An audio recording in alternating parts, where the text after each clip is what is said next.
Ang Switzerland ang pinaka hindi mapasok na bansa sa buong mundo. At hindi ito basta-bastang claim lang. Ganito na sila for centuries. Walang bansa ang naglakas loob sumugod sa kanila.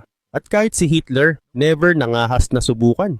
At ngayon habang mas naiintindihan ko na kung bakit, sobrang gets ko na kung bakit kahit ang mga pinakamakapangyarihang bansa umiiwas makipaggiyera sa Switzerland. Hindi sa dahil magagalit sila ng sobra. Ang totoo, kung may sumubok man, hindi lang sila lalaban. Sasabugin pa nila ang sarili nilang bansa. Oo, totoong bomba ang pinag-uusapan natin dito. At hindi yung Swiss-German na parang atomic bomb sa tenga mo. Literal na mga bomba, TNT at explosives. Pero teka, hindi nila bobombahin ang sarili nilang mga lungsod ha? Ang target nila, mga tulay, tunnels, daan, lahat ng infrastructure na papasok sa Switzerland. Nakakabaliw pakinggan no? Pero seryoso ang Switzerland pagdating sa pagiging neutral at hindi nakikisawsaw sa gulo. Kasi ganito yan, puro bundok ang nakapaligid sa Switzerland, kaya kakaunti lang talaga ang land routes na pwedeng daanan papasok sa bansa.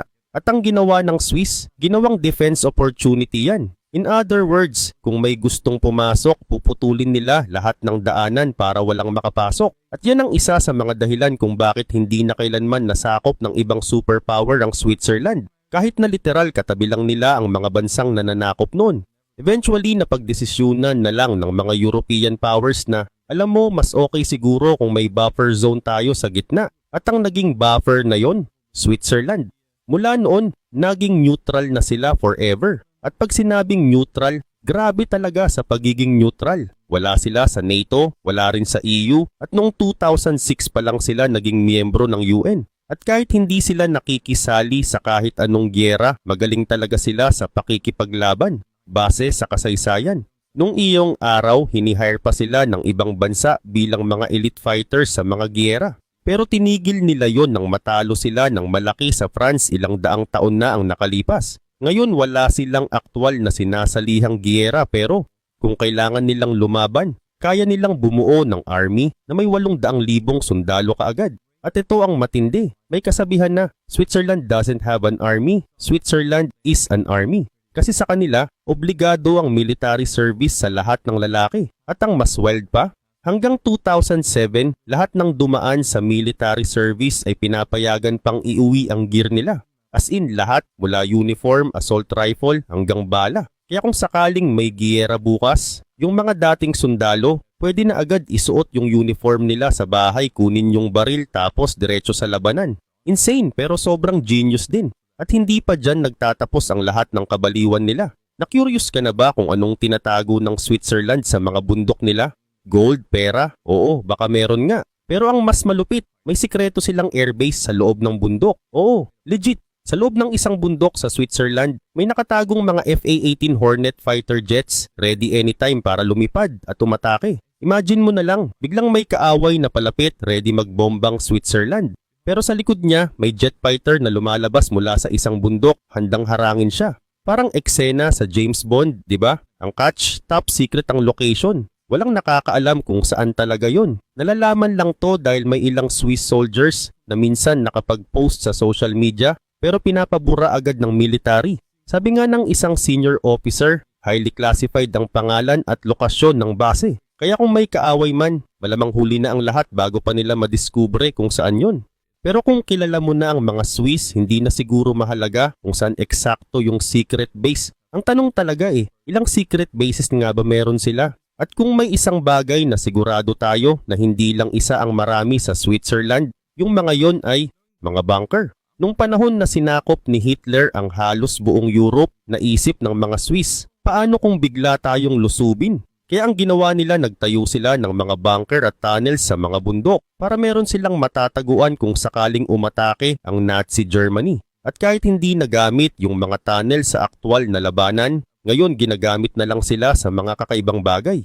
Tulad ng pag-iimbak ng cheese, paggawa ng hotel, o kaya data storage facility na kailangan ng extreme security. Oo, legit, Swiss level protection para sa cheese at files mo. Pero hindi lang sa Alps meron yang mga bunker. Alam mo ba, nun required talaga by law sa Switzerland na kapag nagtayo ka ng bahay, kailangan may sariling bunker para sa lahat ng nakatira doon. Ngayon medyo binago na ang batas. Ang kailangan na lang ay bawat resident ay dapat may access sa isang protected space na malapit at madaling puntahan mula sa bahay nila. So, kung wala kang sariling nuke-proof bunker sa basement, kailangan mong magbayad para makagamit ng community bunker at meron kang designated space doon.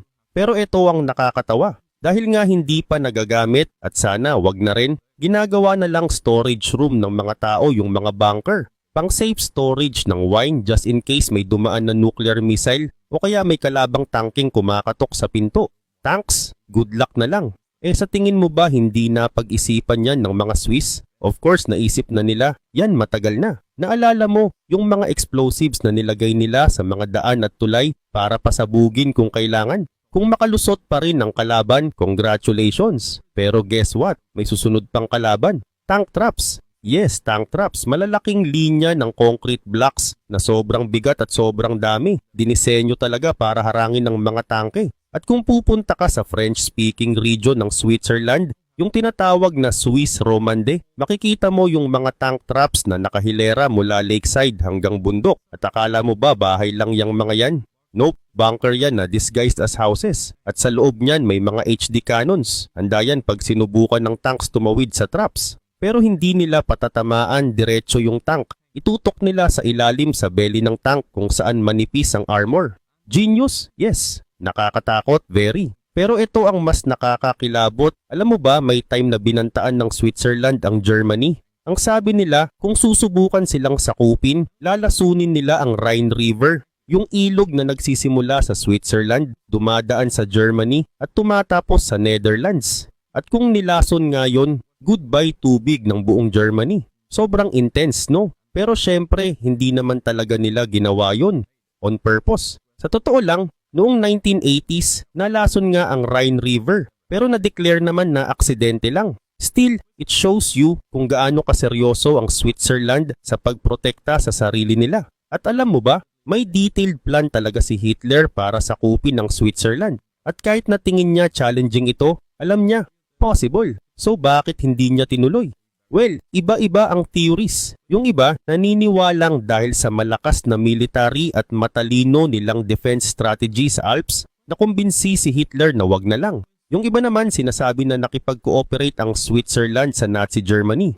In short, pinayagan silang manatiling neutral kapalit ng ilang tulong. Sabi ng mga historian parehong factor ang naging dahilan. Habang hirap na hirap ang Germany sa Russia, ayaw nilang gumastos ng sobrang resources sa pagsakop ng Switzerland. Bukod pa dyan, nakikinabang din sila sa mga resources at banking deals ng Switzerland. Pinapayagan ng Swiss ang Germany na bumili ng resources on credit, meaning hindi agad bayad. At eto pa, pwede rin magbenta ang Germany ng ginto sa Swiss National Bank kapalit ng foreign currencies. Kahit hindi nila ipinapakita kung saan galing yung ginto. At dahil dito naging daan ng Switzerland para makapagbenta ng ninakaw na ginto ang Nazi Germany sa mga bansang hindi nila sakop. Sa kapalit nakapag-stay out of war ang Switzerland at nakakuha sila ng pagkain at coal mula sa allies na kailangan nila noong time na yun. After the war, naging kontrobersyal ang lahat ng ito. Wala akong personal na opinion dyan pero sa totoo lang, kung hindi nila ginawa yon baka hindi natin kilala ngayon ang Switzerland bilang neutral country. So kung iisipin mo, ang independence at neutrality ng Switzerland resulta ito ng maraming factors. Pero higit sa lahat siniguro nilang walang bansa ang makikinabang sa pagsakop sa kanila. At hanggang ngayon ganun pa rin ang mindset nila. Noong 2014, inannounce ng Swiss military na tinanggal na nila ang lahat ng bomba at explosives sa mga daan at tulay nila. Well done Switzerland, probably for the best. Pero yung mga bunkers at tank traps, nandyan pa rin. Kasi you'll never know, di ba? Kaya hanggang ngayon Switzerland pa rin ang pinaka hindi mapasok na bansa sa buong mundo dahil sa matindi nilang dedikasyon na manatiling neutral. Karamihan ng tao ay hindi nakakaalam nito. Pero may isang barkong pandigma sa Amerika na halos 80 taon nang hindi umuusad. Gayunman, pakiramdam ay kaya pa rin nitong lumusob sa labanan bukas kung kakailanganin. Hindi ito pinabayaan at malayo ito sa pagiging nakalimutan. Ang bakal na higanteng ito ay minsang humati sa mga alon ng Pasipiko, nagbantay sa mga aircraft carrier at umilag sa mga torpedo. Ngayon ito'y nagpapahinga sa katahimikan. Ngunit sa loob, nakadikit pa rin sa mga pader ang mga mapa, nakatutok pa rin palabas ang mga dambuhalang kanyon at sa silid makina ay nananatili ang mabigat na amoy ng bakal at langis. Inilunsad sa kasagsagan ng ikalawang digmaang pandaigdig, umaabot sa higit 680 talampakan ang haba ng USS Alabama. May dala itong siyam na napakalalaking kanyon na 16 na pulgada ang lapad, na kayang tamaan ang mga target na 20 milya ang layo. Nakamit nito ang siyam na Battlestar, tinawid ang 2 karagatan at nagbantay sa ilan sa mga pinakamapanganib na tubig sa mundo.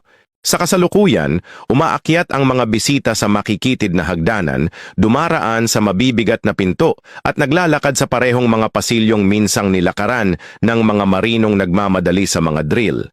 Mabagal na kumikilos ang mga veterano, tila naglalakbay sa alaala. Samantalang ang mga bata ay nakatitig ng may paghanga, bulong-bulungan sa bawat tanaw. Hindi na ito pumapalaot, ngunit sa bawat sulok ay humuhuni pa rin ang mga alingaw-ngaw ng mga labang nalampasan nito. Ito ang USS Alabama, isang barkong pandigma na ginawang buhay na kapsula ng kasaysayan.